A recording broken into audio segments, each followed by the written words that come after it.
Waalaikumsalam. Apa yang jalan depan? Alhamdulillahirrahmanirrahim. Wassalamualaikum warahmatullahi wabarakatuh. Wa ala alihi wa sahbihi. Bersyukur ada Allah Subhanahu wa taala yang telah diberikan nikmat hingga pada malam ke-11 ya. Izinkanlah saya berbagi mungkin ya Ini bersama karena informasi yang kepada pertama itu pada sampai biasa ya judulnya awas niat. Hari ini yang saya awal bapak-bapak ibu yang saya hormati. Sebelumnya saya mau memberi pertanyaan yang ini untuk anak-anak. Sebenarnya saya ini kuis ya. Kuisnya adalah pada hari akhirat nanti siapakah golongan yang diadili duluan ya? A. Penjahat ya. B. Pezina. C. Koruptor. Anak-anak yang saya jawab. Ya, B. Nggak ada ya, jadi nggak ada yang berlaku hadiah ya. Jadi yang benar adalah salah semua. Ya. Yang benar. Karena yang benar itu yang pertama dia ini adalah orang yang mati syahid, terus orang yang alim, kemudian orang yang dermawan. Tapi ada hatinya ya. Tapi orang yang mati syahid ngomong begini kepada Allah, "Waqatu fi hatta itu orang." Aku sudah berperang dan mati sebelum terus kata Allah, "Bacakan." Jangan kamu berang cuma karena supaya dibilang pemberani. Itu kemudian kalau menyeret wajahnya ke neraka, ya. Jadi kalau mau ngomong perang, jangan pengen dibilang pemberani. Yang kedua, golongan yang diadili lagi adalah orang alim. Orang alim itu adalah nanti dia ngomong begini di akhirat.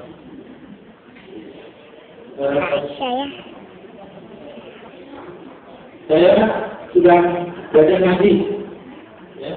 Sudah belajar ngaji, terus sudah menjadi pembaca Al-Quran, sudah menjadi penghafal Al-Quran. Nah, terus kata Allah, "Bagaimana? Kamu berapa? Kamu belajar ngaji, kemudian alim cuma dibilang saya bilang alim. Ya. Kalau orang bilang ini kok alim aja. Kemudian kalau orang bilang polri, nanti dia kalau bilang ini, kamu baca Quran, nanti baca Quran, menghafal Quran supaya dibilang ahli Quran atau qori atau qori'ah. Itu semuanya.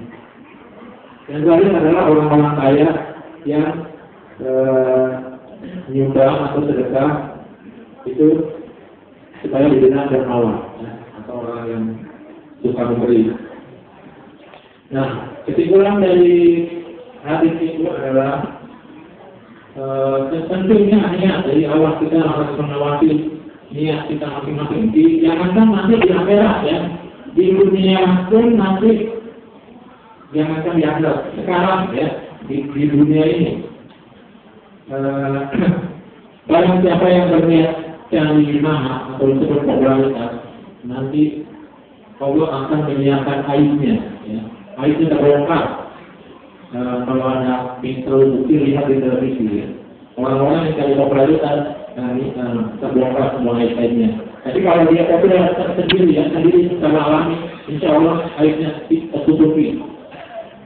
Kemudian kalau siapa yang riya atau pamer dengan amal perbuatannya, maka Allah akan menampakkan rianya. Di dunia ini akan kelihatan orang-orang riya.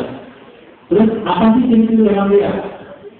Ini bukan kata saya, kata Nabi ya. Ciri orang riya adalah apabila di hadapan orang dia apabila sendirian dia malas-malasan.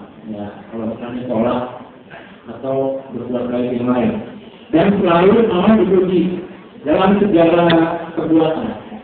Ciri-ciri itu, tapi jangan dijadikan alasan buat kita menuduh orang yang tahu dia. Karena kita tak tahu kan, itu bukan nanti. Jadi hanya tanya diri kita masing-masing aja ya. Misalnya kalau kita ditunjuk jadi imam, maghrib kalau bisa waktu rakaat pertama, rakaat kedua panjang banget, ya. Kan di dalam rakaat terakhir, itu bisa saya berhenti, tapi jangan dulu ya. Soalnya di sini nggak ada. Kemudian ciri-ciri lain yang contoh kasus kekerolaan ya. Jadi senang mendengar sebanyak-banyaknya sampai dua. Walaupun tetangga itu tergantung didik dan speaker. Apalagi semua orang lagi tidur ya. Dia akan kemudian keinginan untuk Ria ini juga ujung-ujungnya akhirnya adalah ambisi mengejar dunia. Jadi karena takut miskin, ya, takut tidak dihormati tangga, takut tidak disayang istri, takut tidak disayang suami, akhirnya orang berusaha jadi kaya. Nah, orang-orang yang berusaha jadi kaya dari popularitas ini, nanti kata Nabi akan hidupnya akan tercabik-cabik dalam kemiskinan yang menghantui. Ini dalam riwayat Ibnu Majah hadis Nabi, barang siapa yang menjadikan dunia sebagai ambisinya, maka Allah ya, Allah ceraikan urusannya. Cerai ini maksudnya urusannya seambil-ambil. Ya, walaupun punya rumah, punya mobil bagus, tapi nggak bahagia. Dia terlalu takut miskin. Kemiskinan itu menghantui matanya. Kemudian, karena caranya supaya kita nggak takut miskin, ialah dengan menjadikan dunia menunduk pada kita, yaitu kita aktifkan dengan kegiatan yang sesuai akhirat. Urusan dunia tapi niatnya untuk akhirat. Kata Nabi, "Oman kalau ya Allah lahu amru wa ja'ala minahu fi qalbihi wa atasbu dunya wa hiya radiyah." Barang siapa yang menjadikan akhirat sebagai ambisi utamanya, maka Allah kumpulkan baginya urusan hidupnya, dijadikan kekayaan di dalam hatinya, ya. Jadi kaya di hatinya, ya. Punya rumah satu, punya mobil satu, kan cukup, ya. Punya dua, cukup. Tidak akan menjadi penderitaan. Dunia yang akan mengambilnya untuk padanya. Nah, demikian kesimpulannya adalah awas niat kita masing-masing. Jangan nanti ada niat ingin disebut alim, ingin disebut ahli Quran, ingin disebut masjid alif, pemberani, ingin disebut jemaah.